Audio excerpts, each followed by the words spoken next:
গাজায় চলমান ইসরায়েলি গণহত্যা এবং ইয়েমেনে যুক্তরাষ্ট্রের আগ্রাসনের জবাবে একের পর এক পাল্টা হামলা চালাচ্ছে ইয়েমেনের সশস্ত্র বাহিনী।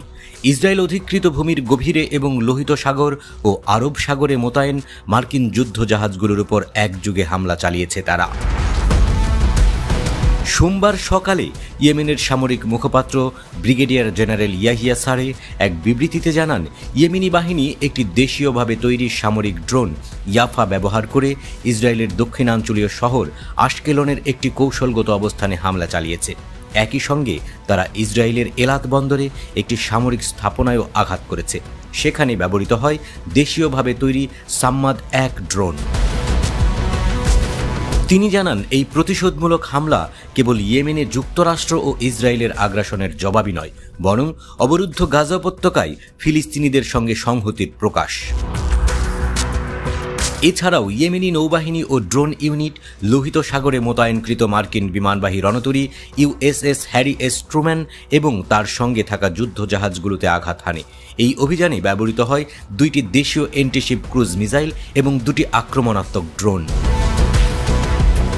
আরব সাগরে তারা আরেকটি মার্কিন super carrier USS curl Vinson এবং তার সঙ্গী জাহাজগুলোকে লক্ষ্য করে 3টি ক্রুজ মিসাইল এবং 4টি ড্রোন দিয়ে হামলা চালায়।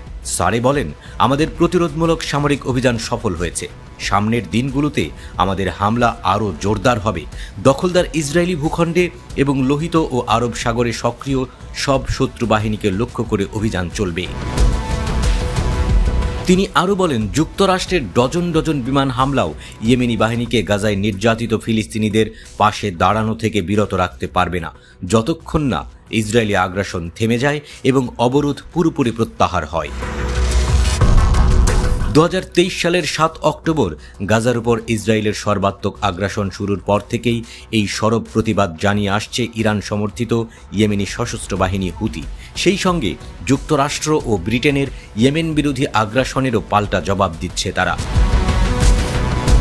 এই হামলাগুলোর ফলে ইতিমধ্যে ইসরায়েল অধিকৃত দক্ষিণাঞ্চলীয় এলাত বন্দর কার্যত অচল হয়ে গেছে, যা তাদের অর্থনীতিতে বড় ধাক্কা দিয়েছে। ইয়েমেনি সশস্ত্র বাহিনী স্পষ্ট জানিয়ে দিয়েছে, ইসরায়েল গাজায় তাদের স্থল ও বিমান হামলা বন্ধ না করা পর্যন্ত তারা নিজেদের প্রতিরোধ অব্যাহত রাখবে।